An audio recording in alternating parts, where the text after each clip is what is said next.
to. Looking at the composition of Aurora is just, we're all going to be good friends. We're all going to walk together. And everyone has some form of AoE damage or CC. Well, you know, like except for TNZ. Sikibo, I would say that still has some form of AoE damage here. So this is like, they are creating the Aurora Avalanche, right? They just want to move fast, try to end the game by 12, 13 minutes. But somehow if they don't, the Clint is still there. He's still able to do a lot. One of the heroes that can actually deal with the Melissa, which looks like in this current meta, if you want to deal with Melissa, you just have to like outrange them. Yeah. Once you outrange, it's so good. It's going to be tough. It's going to be tough. But I think you can handle it. We'll guess on what Cram is going to do and lead us back into game. Cram finishes up with the Terizla over to Yumes, and now TNZ gets stopped. Rosa flickers forward, still able to get Uni there. TNZ looking pretty low. Looks like the trap isn't gonna be enough. Will Innocent get there in time? Yes, he will get the kill on TNZ. I think that Rosa should be able to get one more, but no. Oh, off from Stormy seems good, but he does miss the trap. At the end of the trades are very minimal. Overall, SRG are walking away with a huge chunk of money and a lot more kills than Aurora Gaming. From this stage onwards, we'll see if they're going to turn this around, maybe on that top side. Well, this is more of the SRG that I would say people were looking out for, where a lot of mechanical heroes and they're utilizing the mechanics very, very well. Is it really Lunar starting off with the all right, well, Sigibum looks like is losing a bit of the trade here, going up against Innocent. Looking at all of the emblems set up, it looks like everything is all in well. Lunar this time is going for the tenacity, so not really going for any shenanigans with the Festival of Blood, including Cram. Even Cram is using tenacity here, assuming that everything is correct. And interesting enough, Stormy is not using the Veterans Hunter. So SRG looks like they will be getting this turtle for free. It is all off of Cram winning his lane quite a lot, and the mid trio of SRG getting quite a lot of kills. Selangor Giants, they're attempting for an invade here. So far, Pagu take all of the damage. It looks like someone got stunned up at the back. Look like it's Lunar. Lunar for now is still surviving. Looks like he's gonna get taken down. Uni secures the kill. And now TNZ is stuck. And oh my god, 3 men stuck to the wall. Yumes, an incredible play. Stormy secures another kill onto TNZ. Even though he died, but still the trap does a lot of work. Those traps, you got to be extremely careful as we see these team fights really starting to get out of control. I mean, SRG are still sticking to their play style, making sure that all the micro mechanics are there and taking advantage of the fact that when you think the fight is done, it really isn't. And they know how to kind of press that advantage. Let's quickly look on over to the emblem set here. A lot of tenacity is being built by a lot of our frontliners, but of course, it's going to be Mystery Shop coming in from both Stormy and Innocent to get that extra discount on their items. I thought it was going to be pull yourself together for Innocent, but he is currently running Quantum Charge on top of the Purify, so he's like, it's short enough. I just want the extra money. No, honestly, I'm with you there, because the meta right now is really just to get that pull yourself together so that you can spam your. Oh wait, he's going for Purify, not even going for Flicker. Looks like Innocent really is not that worried about TNZ. All right. I think he can do a pretty good job. I think the only thing he can't deal with is getting, eaten by Lunar or, getting taunted by Pagu. That would be like the worst case scenario. Well, looks like Yumes is caught, but the bouncing ball still helps him survive. Does he want to go in with the Tyrant's Revenge? No, still waiting for that. Overall, right now, the Kufra does look pretty good because he's able to actually stop TNZ with a bouncing ball. So much better than the MSC performance for now. Yeah, so far so good. And now they hit another arrow. They're looking for combinations and unfortunately can't seem to get above that. Oh, Yumes! Tiger's Rage hits onto one, and my goodness, SRG threw everything, even the kitchen sink, onto good old Rosa. Going to be a little difficult here overall. So we see these teams, like, again, continuous fighting for a large majority of this game. They're going to be able to get the turtle on their hands, but the laning phases is sort of done for their side laners, right? I think at this stage is where Cram can really start taking advantage now that, Baratz doesn't have the stacks to maintain. And better yet, he's got the wave clear on top of it to kind of keep up the pace.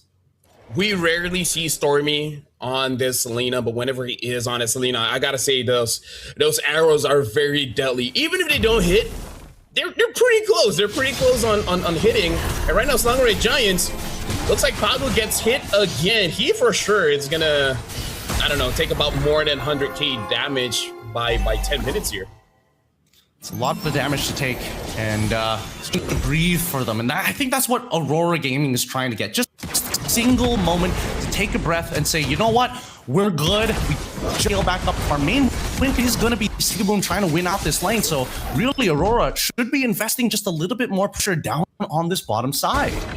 Honestly, I agree, because I feel like that's the only winning lane that he can really have, because Lunar, again, we're not entirely sure what happened in the lane, but looks like he couldn't do much. But there's a fight there. TNZ got caught, and look at all those HP missing. Rosa probably got a fat ult, but looks like the stun got over to Rosa, enabling Yums to get that kill, and now Lunar is all alone. Cram is there, able to hit the penalty zone. Looks like Lunar is just waiting for death as Sigaboom tries to back them up, but the damage is not there just yet for the Clint. Oh my god, Lunar takes forever to die. He's taken so long to die. I mean, to be fair, Rosa was already getting an amazing ult. Like, at that point, it's hard not to pick up as many kills as you possibly can. Now, keep it even, right? We look at the gold score. Initially, the build-up for RPG was looking great, but not so much, right? It turned from at least a 3,000 back to the 2000s, and Aurora are just going to try and just hold on for as long as they possibly can. Unless TNZ finds a different angle here, another arrow hits. Hits onto Pagu again, and now the rapid dry use. Tyrant's Rage hits 2 onto those walls. Uni gets killed onto Rosa. Able to hit Uni. It looks like Uni still survives. It was actually Innocent that got beat up. Uni, Cram as well. Stormy is still fine here. Lunar looking a bit unhealthy, but looks like TNZ almost killed Stormy there. Good on Stormy, able to get away. Now they're gonna have to take their time. Just a moment, because at this stage, Aurora 7 and 12. They can actually bounce back from this, and they even got the lane swap with the tier 1 down on bot side already crushed. They're going to continue this onslaught playing through Sigaboom as their main spearhead. Lunar has to act as a strong shield, but he's just trying to maintain stacks at this point, right? He wants to hold this turtle hostage for as long as possible, all while TNZ can actually influence the rest of the map. Yep. Looks like someone got caught, and now Rosa able to do quite a lot of damage. Yums gets taken down by Sigaboom. And now Stormy tries to find an angle. Innocent is there. Innocent is free, hitting onto everyone. TNZ able to get Cram. And now TNZ tries to get away. He does not have the energy. One more hit, and it looks like Stormy is able to get the kill. And now SRG, Innocent as well as Stormy, able to influence the fight enough to push Aurora Gaming away from the turtle. Yeah, lethal ignition, real pain to deal with. Not to mention that also the glowing wand was still burning him mid-flight. That last auto attack coming in from the minions just put him at a lethal range. A little sad there for TNZ, but nothing much you can do about it at this stage of the game. For now, at the bare minimum, we are seeing that Sigaboom is able to scale up pretty decently. He hasn't died just yet. These arrows coming in from Stormy have really hindered Lunar and even Pagu from finding an insane engagement. I feel like Midnight and the rest of the team are telling Rosa, like, Rosa, next game you're gonna get on that Selena, because this is so annoying. Yums channeling the revenge, gets TNZ, and oh my god, beautiful engages coming in from SRG. Luna tried to help him out by eating Stormy, but Cram able to get the penalty zone onto 2, and now Selangor Giants move in. Innocent dealing free damage on the Pago as well. Luna, Yums goes back in with a Tyrant's Rage, and up from the back, Uni finds Rosa all alone, gets a killing spree. Selangor Giants keep moving forward. Nice engages by Yums and Stormy.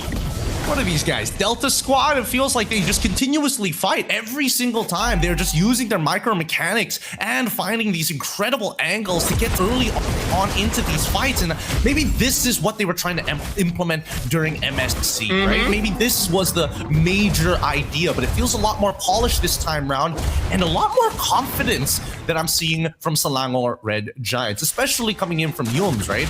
After like a devastating performance during EWC, you would have imagined that he'd be a little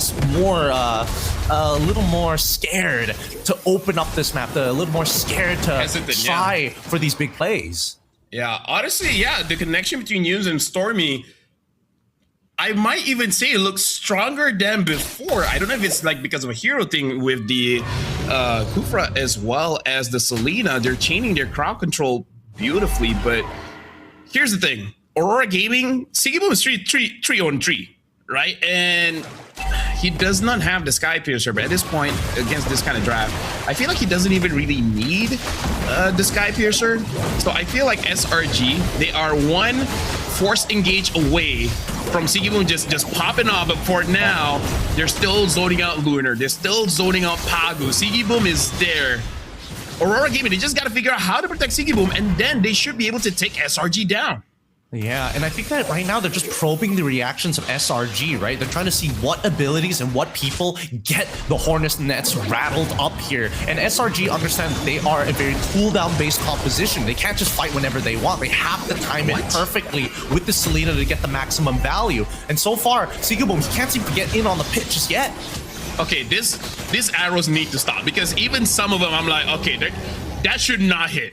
That should be out of range. But right, I don't know. Yeah, I'm not trying to glaze my boy, but if the arrows keep on hitting, it's hard to not talk about it, you know? It's true. He's been landing headshot after headshot, whether it's, you know, against stun targets or whether they're just walking straight forward. But at least they haven't, you know, caused Sigibum to die. And Sigibum, he's already got his 3 items. If we look at it right now, Endless Battle, Fury, Malefic Gun already purchased. He has the damage if he can just get close. And I think that's a big problem. He's a little worried that maybe Cram can just flicker penalty zone him. Well, for now, SRG, they're continuing the assault, getting the mid tier 2. And now only the bottom side that has the tier 2 left. The Lord is still marching forward. And this is still not easy for Aurora Gaming, because the siege coming in from SRG between the Selena as well as the Melissa. Even if they don't, oh my god, Sigibum got stunned, Yums jumped in, Tyrant's Rage onto 2, and then the follow-up coming in from Cram with the, oh my goodness, now SRG, that was a sick engage. That was pretty crazy. I'm not gonna lie. I don't know if SRG was ready, or they just have to be ready at all times, right? Every single time these arrows come out, it seems like their eyes are already looking towards it, whether it gets hit or not. Maybe that's something that Aurora Gaming could use. Oh no, another one. What the heck? TNZ got caught mid-flight and they burned it down. Stormy gets another kill. Lunar probably get taken down by Winnie, but it's like Yums is the one that secures the kill, and then a double for Stormy. Getting a kill with the trap. Selangor Giants, they are not stopping. They are relentless. 12 minutes, 36, 37. Sigibum gets taken down. Wipeout SRG. They took down Aurora Gaming in under 13 minutes. Holy, wow.